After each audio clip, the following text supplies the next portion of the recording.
O nosso quadro Luiz Vraria está de volta. E eu sou o Luiz, aqui do Monstros e Aventuras, e aqui falamos sobre livros que se destacaram para mim. Sendo que, no caso, hoje, eu vou falar de um que me deu a sensação de que eu estava vendo um filme da Universal dos anos 30 de terror, como o primeiro Drácula, Lobisomem, Frankenstein, etc. Só que se passando no Brasil dos anos 60.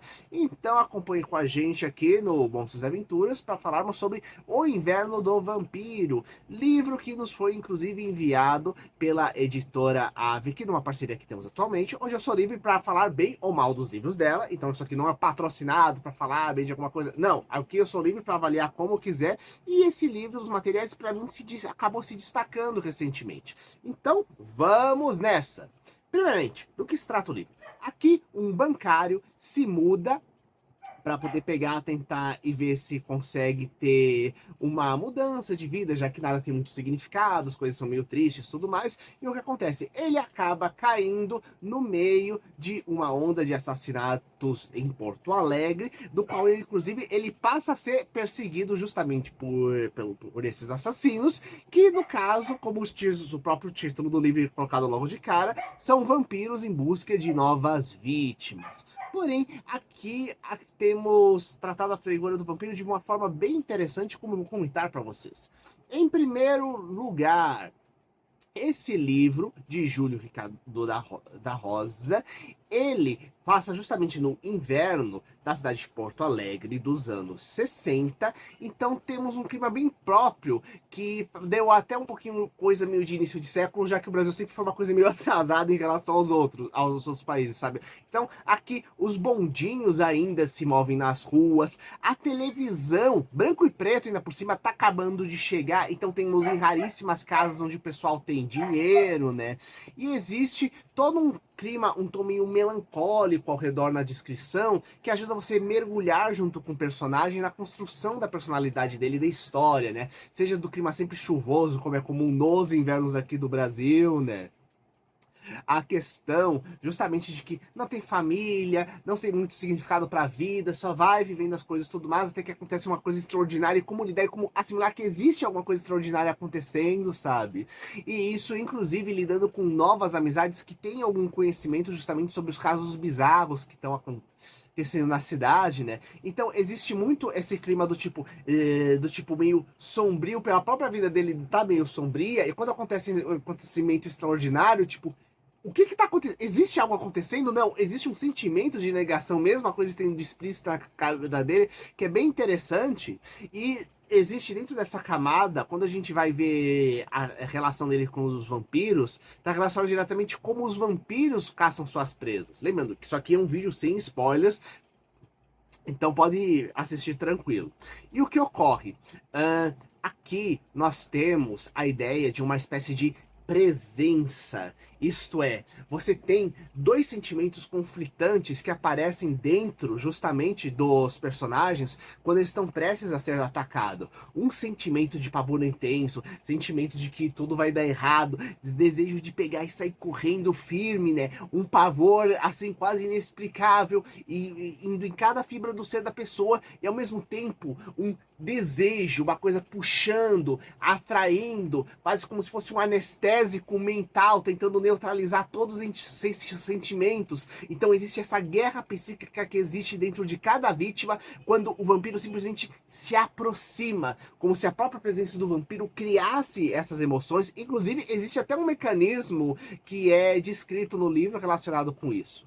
E esse mecanismo justamente nos faz chegar na questão dos vampiros, onde temos uma descrição que ele aproveita a ideia de estarmos numa era onde ainda existe muita superstição antiga, junto com a questão de que temos uma era mais de ciência e tecnologia que está chegando, justamente para trazer uma questão diferente de visão dos vampiros, e que eu acho que dialoga muito mesmo, inclusive com a questão do Drácula do Bram Stoker, lá do século XIX, onde também tínhamos esses aspectos, só que trazidos de outra forma, né? Já que temos muitos aspectos da psiquiatria, da questão da transfusão de sangue, que era uma coisa que estava sendo tentada e ainda não tinha muita funcionalidade na época, né? Então, Bram Stoker, ele trabalha muito essa questão da superstição versus tecnologia e como uma questão de respeito para as culturas estrangeiras, pois o desrespeito a ela faz com que vários problemas eles acabem impregnando, sendo trazidos inclusive à tona, sabe? E aqui não é tão diferente, só que trazendo um pouco, como eu disse, esse aspecto mais pro sim, mais de 60 anos depois, quase 60 anos não, 80 anos depois daquilo que seria a história do Bram Stoker, né? Tô falando em termos cronológicos, que na prática já passou mais de 100 anos do livro do Drácula, né? Pegando e trabalhando essas questões, só que justamente no meio do século XX, logo depois da Segunda Guerra Mundial, praticamente, o que é bem interessante. E o livro, ele não vai apenas nisso, mas também o que acontece, a forma como ele narra sempre é para pegar e evitar cair em um marasmo ou um tédio, onde a gente pega e sempre alterna entre o nosso protagonista entendendo sua cidade, vendo o que está acontecendo e depois ficando cada vez mais tenso à medida que os vampiros começam a se tornar uma ameaça cada vez mais presente na vida dele, né? Ao mesmo tempo que ele alterna com capítulos onde temos a descrição de ataques de outras pessoas pelos vampiros, né?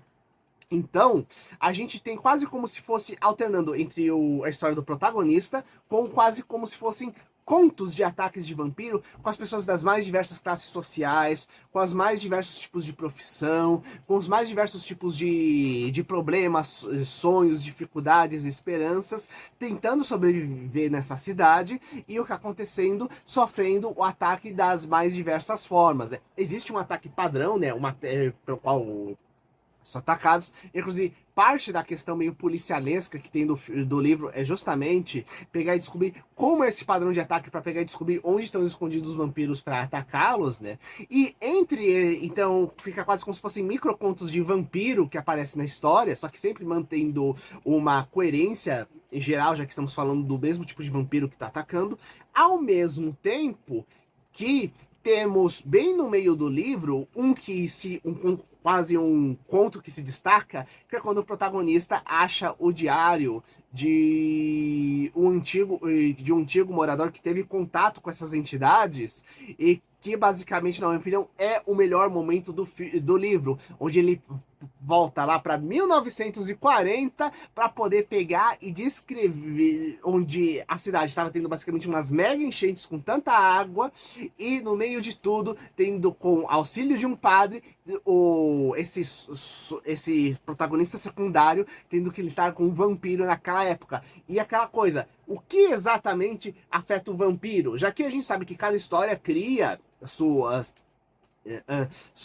as fraquezas e forças diferentes para essas criaturas sobrenaturais, né? E parte da diversão do livro está justamente em você entender exatamente o que são exatamente as fraquezas e poderes dessas criaturas, ao mesmo tempo que você faz isso junto com os protagonistas, já que estamos falando em um mundo onde passou pela história do Drácula e vários causos sobrenaturais, como a gente tem nos jornais mais sensacionalistas de vez em quando, livros de terror foram escritos, etc, né? Então, exatamente, o que é lenda, o que é realidade, a gente vai descobrindo junto com os personagens e é muito interessante nesse processo. Lembrando, como estamos falando de um período antigo, seja 1940, seja dos anos 40, seja dos anos 60, do século 20, né? Nós não temos computadores, nós não temos satélites, nós não temos as estruturas mega de comunicação em massa que conhecemos, já que o principal meio de comunicação é o rádio ainda, né?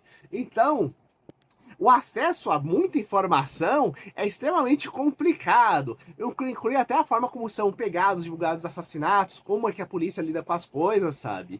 E eu falei tudo isso aí do ponto de vista do protagonista, porque uma coisa que eu quero ressaltar não é, assim, a gente tem umas boas descrições dos vampiros, só que eles não são os protagonistas, não são os vampiros, e não são também, meio que, super caçadores do sobrenatural, tarimbados, especializados, não. É uma pessoa comum que começa a ter que lidar com essas criaturas sobrenaturais, mesmo não querendo, porque senão ele vai falecer, e acaba tendo ajuda de amigos que estão desconfiados, que realmente tem um elemento, tem uma força das trevas que tá tentando atacar a cidade. Então o pessoal vai meio que no improviso, por aquilo que pegou, estudou nos livros, tudo mais, sabe? Não existe uma associação de caçadores, sabe? É muito o grupo dos mano tentando se juntar para tentar pegar e lidar com a situação bizarra que tá acontecendo, sabe? O que eu acho bem bacana, e inclusive sem cair naquele clima meio Goonies dos anos 80, tudo mais, né, já que não são adolescentes, são adultos, né, e inclusive porque, como eu disse, se passa nesse período, o que eu acho que dá um tom bem interessante. E o livro, apesar de ter umas descrições sangrentas, afinal, são vampiros, tem que ter umas descrições de sangue, senão não tem a ver com o livro, não tem a ver com o tipo de história, diga-se de passagem.